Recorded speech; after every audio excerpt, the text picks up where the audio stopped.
أحب الوفاء بشتى الصور، أحب الوفي الأمين الأغر، أحب الوفاء بشتى الصور.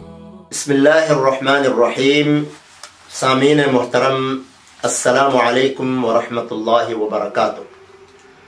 آج ہم نہایت مسرور ہیں، خوش ہیں کہ ہمارے درمیان پاکستان، گلگت بلتستان و کوہستان کی ایک مشہور شخصیت حضرت مولانا نثار احمد صاحب موجود ہیں. آپ تنظیم اہل سنت والجماعت گلگت بلتستان کوہستان کے امیر ہیں اور جامعہ نصرت الاسلام کے مدیر و محتمم ہیں. جامع مسجد گلگت کے خطیب ہیں، مرکزی جامع مسجد کے.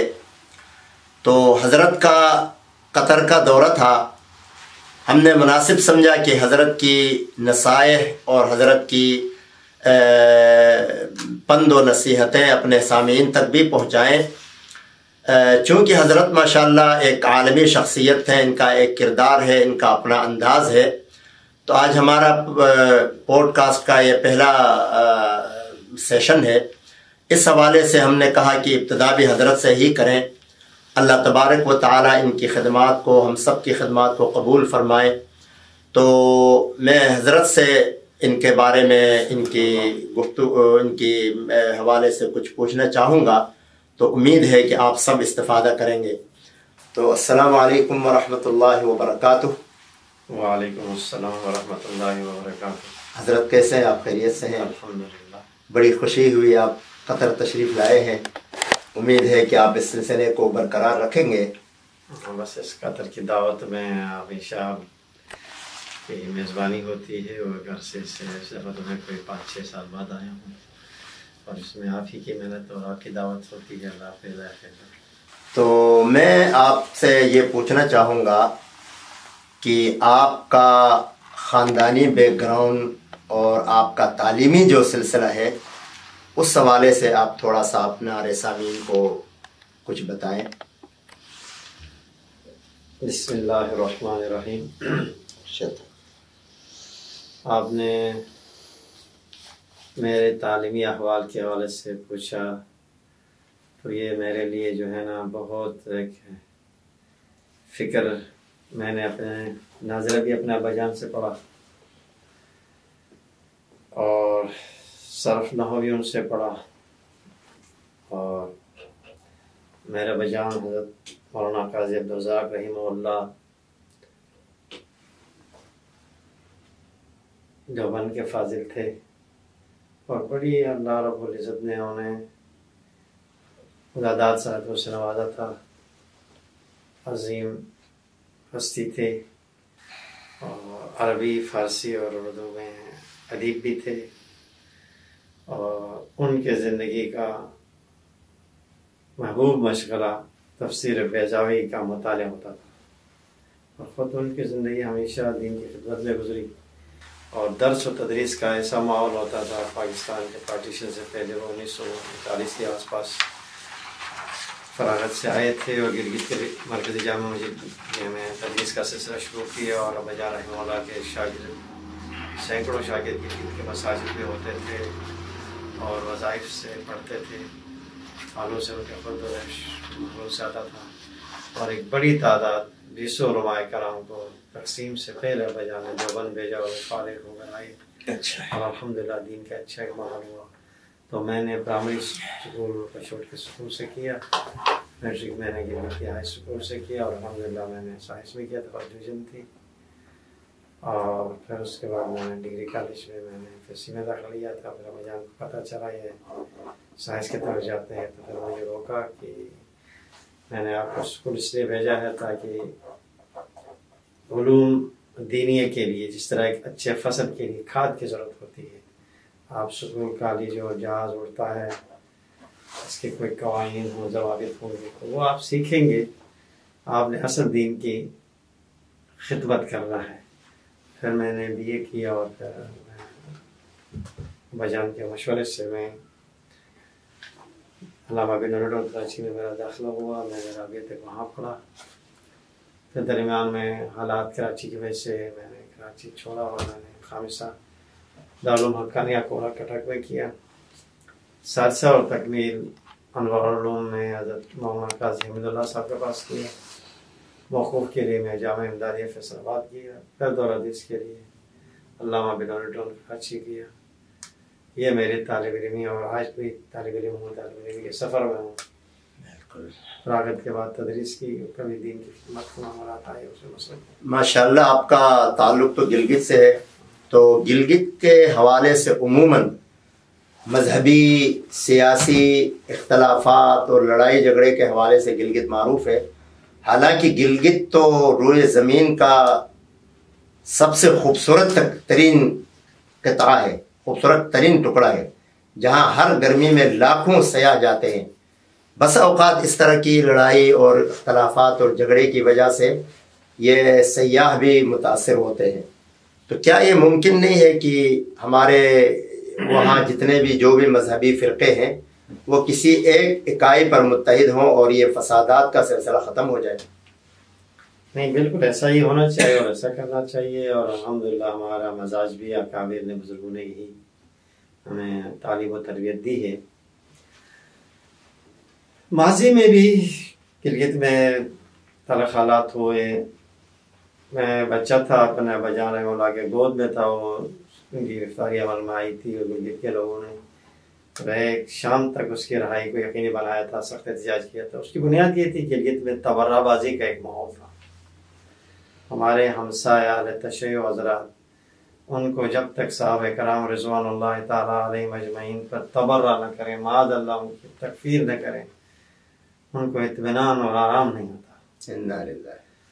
تو اس زمانے میں یہی معاملات تھے، اور پھر مذہبی آزادی کے نام پر میری مذہبی آزادی دوسرے کے مذہبی آزادی سے متعلق ہوتی ہے۔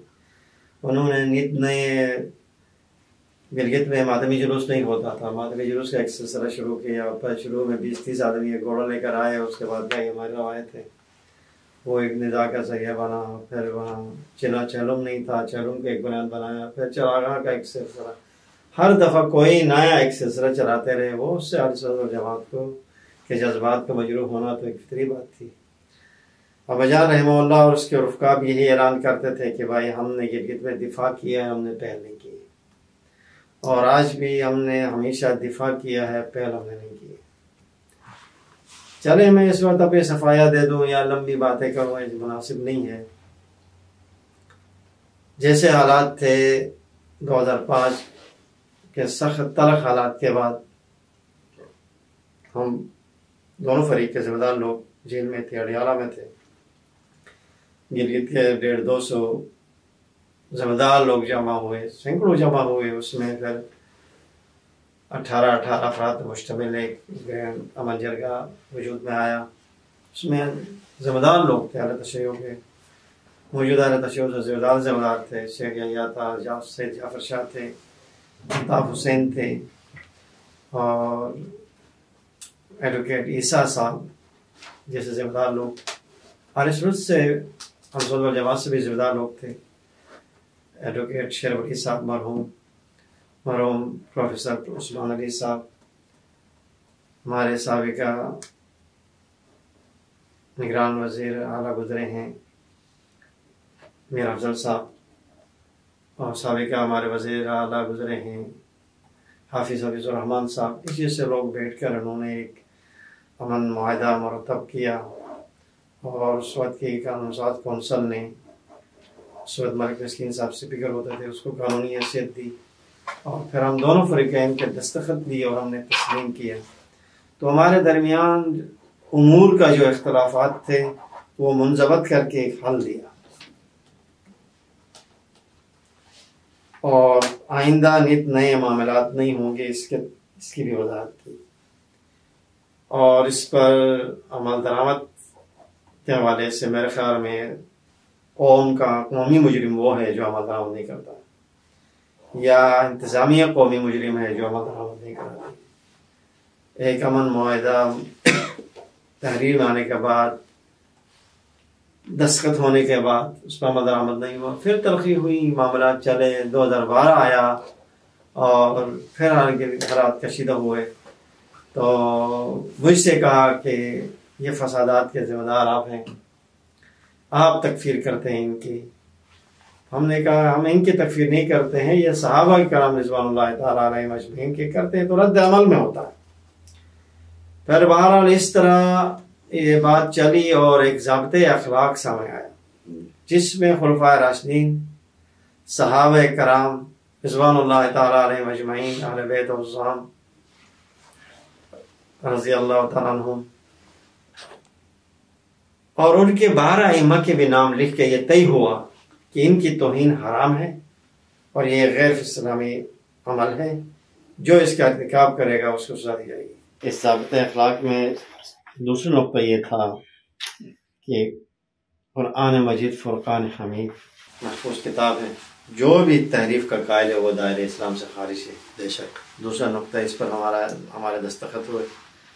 اور تیسرا نقطہ یہ ہوا کہ اسلامی فرقہ وہ ہے جو تمام ضروریات دین کو مانے. کسی ایک ضروریات دین میں سے کسی ایک کا انکار کرنے والا دائرہ اسلام سے خارج ہوگا. اس طرح کچھ معاملات نکات اور بھی تھے. اس وقت پیپلز پارٹی کی حکومت تھی، موجودہ گورنر صاحب ہمارے مہدی شاہ صاحب اس وقت وزیر اعلیٰ تھے، اور اس نے پوری محنت کی اور تھوڑا اس وقت دوسرے فریق کے جو ذمہ دار تھے آغا راحت صاحب کو گرفتار نہیں کیا تھا، میں اور میرے ساتھی گرفتار تھے. بہرحال ہم ایک ضابطۂ اخلاق پر ہم نے دستخط کیا، اس کو قانونی حیثیت دی گئی. اس وقت کے گورنر نے اس کو ایکٹ بنایا اور ایک ایک صفحے پر ہمارے دستخط ہوئے اور وہ پاکستان کے گیزٹ میں آیا.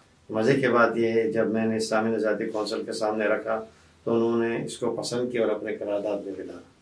تو میں ابھی آپ سے یہ بتاؤں گا کہ گلگت میں ضابطۂ اخلاق اور امن معاہدے کے بعد ابھی کوئی فرقہ وارانہ فسادات کا کوئی جواز نہیں بنتا. جو کرتا اس کی شرارت ہے اور معاملات منضبط ہو گئے ہیں، ختم ہو گئے ہیں. اگرچہ ہمارے اصولی اختلافات ہیں ٹھیک ہے، لیکن ہر ایک اپنے حدود متعین کریں. اور گلگت میں اگر حکومت اگر بدنیت نہ ہو اور انتظامیہ اپنی ریٹ قائم کرے اور عمل درآمد کرے تو انشاءاللہ یہ عمل کا ماحول بہتر ہو سکتا ہے. اور اس حوالے سے پاکستان میں بھی ایک اچھا ماحول جا رہا ہے. قومی اسمبلی نے ناموں سے صحابہ کرام اہل بیت العظام کے حوالے سے ایک موجود قانون کو مؤثر بنانے کی کوشش کی اور اللہ پاک نے توفیق دے کہ یہ سینٹ سے بھی اس پر کو پاس کرے اور اس پر عمل درآمد کو یقینی بنائے تو پاکستان کے اندر بھی یہ جو ماحول ہے یہ انشاءاللہ بہتر ہو سکتا ہے. اصل میں مذاہب ہیں دنیا میں، فرقے ہیں، اپنے اپنے نظریات ہیں. اگر ہر کوئی اپنے دائرے میں رہ کر کام کرے تو کسی کو کیا تکلیف ہو سکتی ہے. جیسے یہاں بھی ہے، سارے فرقے ہیں، شافعی ہیں، حنبلی ہیں، حنفی ہیں، مالکی ہیں، سب ہیں. اس کے علاوہ شیعہ ہیں، سنی ہیں. ہمیں تو رمضان میں، محرم میں کبھی بھی پتہ نہیں چلتا کہ یہاں کوئی شیعہ بھی ہے، کیونکہ یہاں ایسی کوئی چیز نہیں ہے کہ آپ باہر آ کر کسی کو چیلنج کریں، کسی کے مذہبی شعائر کے خلاف کوئی غلط ریمارکس پیش کریں، کوئی غلط قسم کی بات کریں. اس کی اجازت نہیں ہوتی ہے.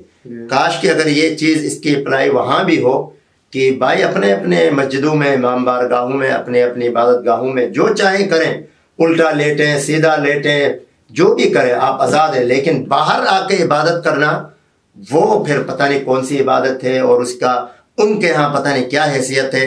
بہرحال اللہ تعالیٰ توفیق دے کہ ہم کم از کم امن کے حوالے سے، چونکہ وہ ہماری بھی ضرورت ہے، ان کی بھی ضرورت ہے، ہم سب چاہتے ہیں کہ گلگت میں امن ہو، گلگت میں اچھے حالات ہوں، گلگت میں تجارت اچھی ہو، سیاحت اچھی ہو. تو سب مل کر اس کے لیے ہمیں اقدام کرنا ہوگا. اچھا، جو ابھی تحفظ ناموس صحابہ، اہل بیت، بیت اعظام اور امہات المومنین کا جو بل پاس ہوا ہے، اس کے کیا اثرات آپ دیکھتے ہیں کہ اس بل کے پاس ہونے سے کیا ہو سکتا ہے؟ بل پاس ہوگا تو قانون حرکت میں آئے گا اور ہمیں امید ہے کہ عمل درآمد سے فسادات کم ہوں گے. اور اعلیٰ تشیع کے ذمہ دار لوگ بھی یہ کہتے ہیں کہ مقدسات کی توہین ہمارے ہاں حرام ہے.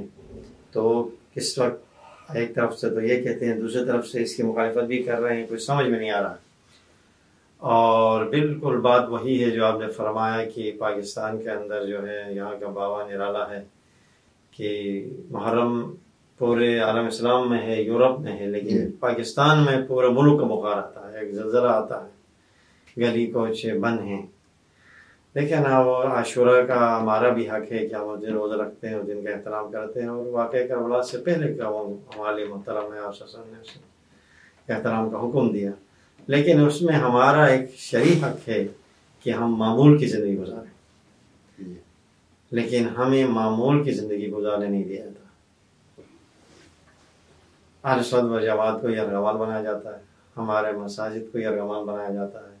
ایک فریق کالے کپڑے پہن کے جنونی ہو کے سڑکوں پہ آئے، کوئی پوچھنے والا نہیں ہے.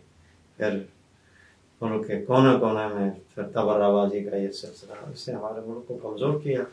ابھی ایک فکر آئی ہے، اللہ رب العزت ہمارے مقتدر طاقتور اقتدار رکھنے والے لوگوں کو توفیق دے کہ وہ اس سے پاکستان کی بدنامی اور پاکستان کی سالمیت خطرے میں پڑ گئی ہے.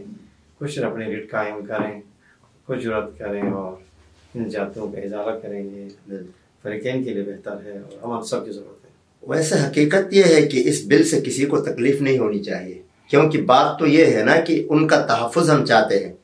ہم تو اہل بیت کا الحمدللہ بہت اعلیٰ درجے کا احترام کرتے ہیں، کیونکہ وہ ہمارے لیے صحابہ کرام، اہل بیت، امہات المومنین سب ایک سے ایک محترم ہیں. تو اگر بل ان کے بارے میں اس سے بھی زیادہ سخت سزائیں ہوں، جو ان کے خلاف غلط زبانی کرے، ان کے خلاف کچھ غلط ریمارکس پیش کرے، تو اس سے بھی اگر زیادہ سخت ہو تو ہمیں کیا تکلیف ہے، ہم نے تو کرنا ہی نہیں ہے. لیکن جو لوگ ایک طرف سے کہتے ہیں ہم تو صحابہ کو مانتے ہیں اور بہت ساری باتیں کرتے ہیں، اور دوسری طرف اس بل کے پاس ہونے سے ان کو بڑی تکلیف ہوئی ہے، تو یہ تضاد مجھے سمجھ میں نہیں آ رہا. بس یہ منافقت ہے اور کیا ہے. تو اس سے تو آپ اندازہ کر لینا کہ ان سے کسی شخصیات کا احترام کا مطالبہ نہیں ہے، ان کی توہین نہ کرنے کا کہا گیا ہے. صحیح. اور وہ خود بھی کہتے ہیں ہمارے نزدیک توہین حرام ہے، اور کہتے ہیں جی پیغام پاکستان کو ہم مانتے ہیں، اس کو پھیلایا جائے. یہ پیغام پاکستان کی 11ویں شق کو انہوں نے کو مد نظر رکھ کر پہلے سے موجود ایک قانون کے اندر اضافہ ہوا ہے. اور ابھی اس پر میں لے تو لال یا کسی بہانے کے بغیر ہمارے مقتدر کو ہوتے ہیں، اگر سینٹ سے بھی پاس کریں اور اس پر عمل درآمد کو یقینی بنائیں تو ماحول میں انشاءاللہ عمل آئے گا. بس آخری سوال آپ سے یہ ہے کہ سیاسی حوالے سے اور جغرافیائی حوالے سے گلگت کا کیا اہمیت ہے؟ الحمدللہ گلگت کا علاقہ تو پہلے ہی زمانہ قدیم سے اپنی ایک حیثیت رکھتا ہے. دہلی میں ریشم اسی راستے سے گھوڑوں اور خچروں سے آتا تھا، اور حفیظ زمانہ الحمدللہ ہمارا علاقہ دینی اعتبار سے بہتر رہا، اور ہمارے بڑوں کا شاہ اسماعیل شہید اور شاہ سید احمد شہید رحمہ اللہ کی تحریک نے ہمارے اکابر کا اس تحریک کے ساتھ معاونت اور اس فکر میں پھر دیوبند سے ہمارے اکابر پڑھ کر آئے. میرے نانا کا سند جو ان قلم سے لکھا ہوا ہے وہ بھی میرا اندازہ یہ کہ 1915 کے آس پاس فارغ ہوا. تو الحمدللہ گلگت میں ایک اچھا ماحول ہے، اور گلگت کے سیاسی معاملات میں بھی الحمدللہ چونکہ ہم نے خود آزادی حاصل کی ہے اور ہم نے اخلاص سے محبت سے پاکستان سے الحاق کیا، اور پاکستان نے ہم پر ایک اعتماد کیا اور کہا کہ یہ استصواب رائے میں حصہ لیں گے، اور ہمیں قضیہ کشمیر کا حصہ ہمارے اس وقت کی ریاست نے ہمیں کیا.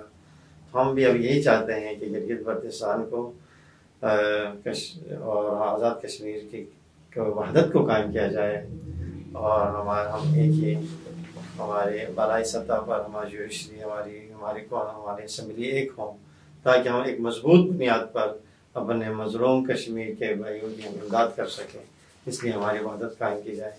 لیکن مجھے سمجھ میں نہیں آ رہا کہ ہمیں تو نہ تو الگ سے کشمیر کے ذرا ہماری وحدت دی جاتی ہے، نہ ہی کوئی آئینی صوبہ بنا سکتے ہیں. ممکن ہی نہیں، یہ نہیں بنا سکتے. انہوں نے بین الاقوامی قراردادوں میں تسلیم کیا ہے.